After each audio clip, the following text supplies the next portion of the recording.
اللہ تعالیٰ کے سامنے توبہ کرنا, sincere repentance کرنا. The pleasure of Allah subhanahu wa ta'ala in that repentance completely removes the effect of that sin. جو اللہ تعالیٰ اس توبہ کے بدلے جو انسان کو پلیئر اور لذت دیتے ہیں, اور اللہ تعالیٰ جو اس کے ولی بن جاتے ہیں, اور جو وہ اللہ کا دوست بن جاتا ہے, وہ کمپلیٹلی گناہ کے اثر کو زائل کر دیتا ہے. اس نے بھی کچھ دیر پہلے گناہ کیا تھا, میجر سن, کوئی کبیرہ کر لیا تھا, اس نے یہ بہت ندامت, شرمندگی ہوئی اس کو, اور اس نے ایسی توبہ کی کہ وہ کچھ ہی دیر بعد, یعنی گھنٹہ پہلے یہ میجر سن میں تھا, اس کے بعد اللہ کا دوست بن گیا, اللہ کا ولی بن گیا. کیوں؟ کیونکہ اس نے ایسی توبہ کی, اور اس کا ایسا ارادہ ہے کہ جو آئندہ گناہ نہیں کرے گا, اللہ نے اس کے اگلے پچھلے گناہ معاف کر دیے اور اس کو اپنا دوست بنا دیا. امیجن جس بندے کے گناہ ہی نہ ہو, اسے کچھ نیکیاں تو ہوں گی نا, تو اللہ تعالیٰ نے اس کو اپنا دوست بنا دیا. So the major sense they immediately switch to عبادت. اور ابن قیم الجوزی رحمہ اللہ فرماتے ہیں بڑی امیزنگ بات, کہ کچھ گناہ ہیں جو انسان کو جنت تک لے جاتے ہیں. وہ کیا؟ سبحان اللہ, جو گناہ جنت کی طرف, کہ انسان گناہ کرتا ہے, اس کو اتنی شرمندگی ندامت ہوتی ہے کہ میرا مجھے اتنا نواز رہا ہے, مجھے اتنی محبت کرتا ہے, مجھے اتنا پیار کرتا ہے, اتنی اس نے مجھے انعامات دیے ہوئے ہیں, اولاد دی ہوئی ہے, بیوی بچے دیے ہوئے ہیں, یعنی مینٹلی فزیکلی اسٹرانگ ہوں, ہر نعمت ہے میرے پاس, صحت ہے, ٹائم ہے, پیسہ ہے, مگر پھر بھی میں اپنے رب کی نافرمانی کر رہا ہوں. میں کتنا انگریٹفل ہوں, کتنا میرے میں انگریٹیٹیوڈ ہے. وہ آنسو بہاتا ہے, اور پھر وہ اصرار نہیں کرتا گناہوں پہ. وَلَمْ يُصِرُّوا عَلَىٰ مَا فَعَلُوا, یہ بات بھی ہے.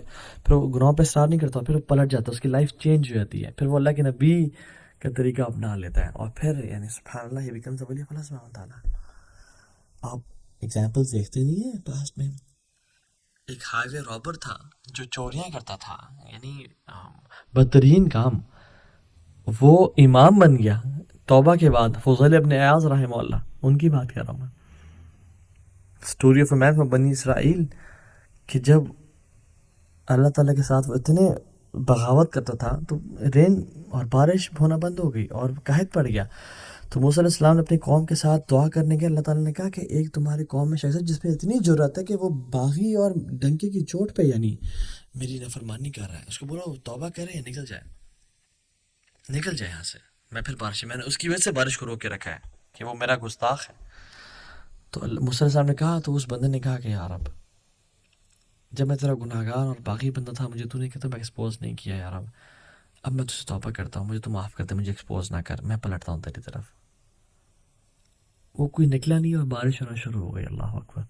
موسیٰ نے کہا یا رب, کوئی شخص نکلا نہیں, بارش ہونا شروع ہو گئی, کون ہے وہ شخص تیرا بندہ؟ اللہ تعالیٰ نے کہا جب میرا دوست تھا وہ, جب میرا دشمن تھا وہ, میں نے تب اس کو ایکسپوز نہیں کیا, اب تو میرا دوست ہے, میں کیسے ایکسپوز کر دوں اس کی آئیڈینٹی کو.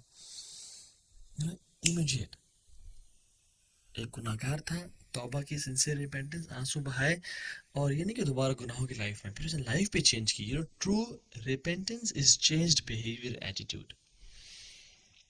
شداب بلکہ شتب المحمود رضی اللہ عنہ, صحابی رسول تھے, بوڑھے, کہتے ہیں رسول اللہ ہر گناہ کیا ہے, کوئی گناہ چھوڑا نہیں ہے, میں اسلام قبول کرنا چاہتا ہوں, اور میں توبہ کرنا چاہتا ہوں, اللہ مجھے معاف کر دے گا. لیکن میں نے کہا معاف کر دے گا اللہ تعالیٰ.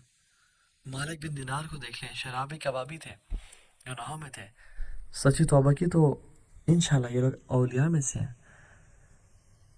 ابن قدامہ رحمہ اللہ کی کتاب التوابین میں ایک شخص کا نام آتا ہے المہدی, مہدی اس کا نام تھا, گناہوں میں پڑا ہوا تھا, پیسے والا تھا. اس کی جو گھر پہ خادمہ تھی, اس وہ حیران تھی کیوں اتنا گناہ کرتا ہے, کچھ کرتی ہوں میں. ایک دن وہ لڑکی کو لے کے آیا تھا گھر پہ گناہ کی وجہ سے, تو when he was about to touch her, تو اس کی جو لونڈی تھی اس نے اس کو جلتا ہوا کوئلہ ٹچ کر دیا. تو اس سے بڑا حیران ہوا اور غصے میں آ گیا, تو عجیب, اور کیا کیا تم نے میرے ساتھ. اور یہ کہتی ہے جمرۃ من نار دنیا فکیف تصنع بنار الاخرہ, دنیا کا ایک کوئلہ ہے تو اس کو برداشت نہیں کر سکا, جہنم کے کوئلوں کو کیسے برداشت کرے گا. چینج ہو گیا وہ کمپلیٹلی, اور انشاءاللہ اللہ کا اولیاء میں سے بن گیا ہوگا. کہ فضیل ابن عیاض اور سفیان الثوری رحمہ اللہ دونوں کے پاس اور کہا کہ تو نے سب کچھ چھوڑا, تجھے کیا ملا؟ کہتا الرضا بما انا فیہ, مجھے پلیجر, سیٹسفیکشن, مجھے اللہ نے راضی کر دیا.